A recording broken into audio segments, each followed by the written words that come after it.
What's up, YouTube? This is your boy John from Project Ellsworth, and I am back with you today to give you my review of the 2007 film 28 Weeks Later. Good afternoon, everybody.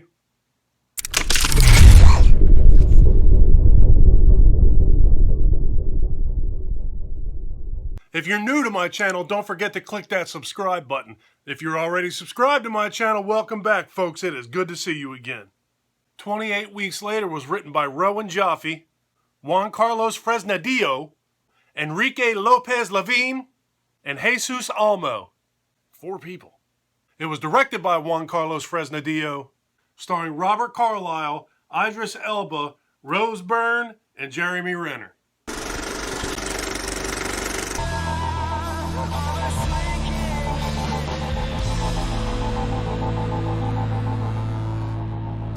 So this story begins simultaneously with the events that took place in 28 Days Later. We have Don, portrayed by Robert Carlyle, and his wife Alice, portrayed by Catherine McCormick, hiding in an old farmhouse with 4 other people. All of a sudden, there's a bunch of banging on the door, a bunch of screaming. There's a kid outside of the door, banging on the door, screaming and yelling, "Let me in." They don't want to let this kid in, but eventually they can't take it anymore, and against their better judgment, they open the door and let this kid in. As it turns out, letting the kid in wasn't the problem. The problem was all the noise that the kid was making outside of that door when he was trying to get in. So all that noise and all that commotion have now given the infected a target. They have swarmed the house, and now they've managed to get through some of the windows. So Don and Alice make a break for it. They run up the stairs, they grab that kid, and they take off. Once they get upstairs, they run into a bedroom. Donna's on one side of the bedroom, Alice and the kid are on the other side of the bedroom, and the infected run into that bedroom. So now Don is faced with a choice. Do I make a break for it and jump out the window and take off? Or do I do the right thing and try and save my wife and this kid? If he did the right thing, this would have been a very short movie. So he makes a break for it. He jumps out the window and he starts running like a bat out of hell across the field. He looks back, he sees his wife banging on the window, and then you see that the infected come up behind her, grab her, and pull her away. He jumps in a boat and he takes off. Home free. And now the story jumps ahead 28 weeks later. At this point, the virus has been eliminated. It's been contained.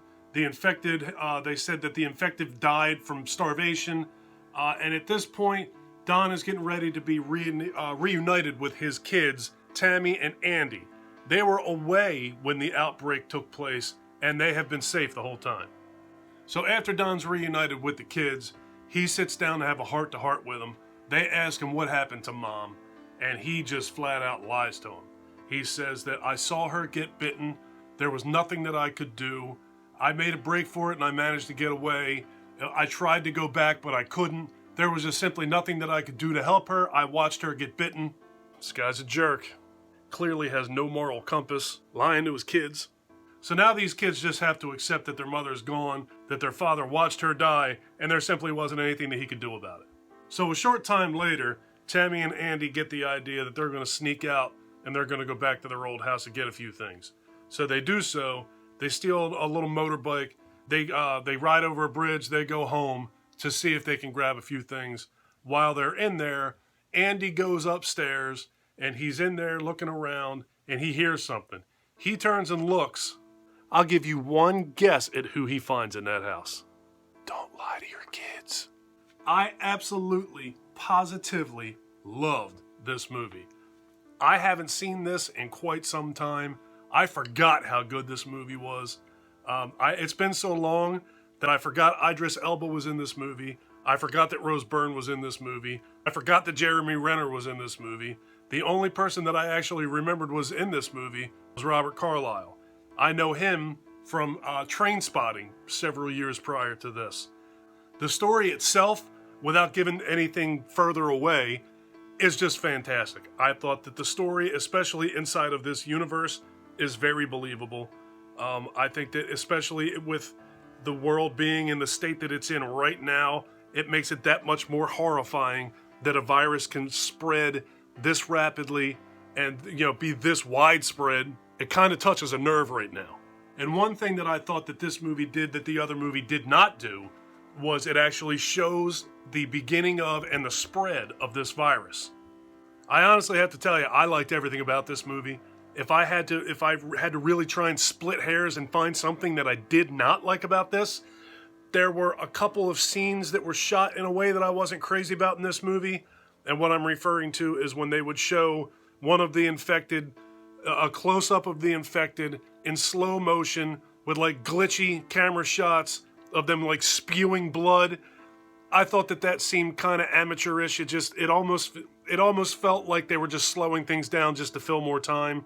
But outside of that, I don't have a single complaint about this movie. I thought that it was very well acted. All of the actors, Robert Carlyle, Rose Byrne, Idris Elba, Jeremy Renner, the two kids that their names elude me at this time, I thought they were all fantastic in this movie. It's a real good indicator as to why you still see Idris Elba, Jeremy Renner, and Rose Byrne. You see them quite frequently nowadays. It's because they're really good at their craft. They're great at what they do.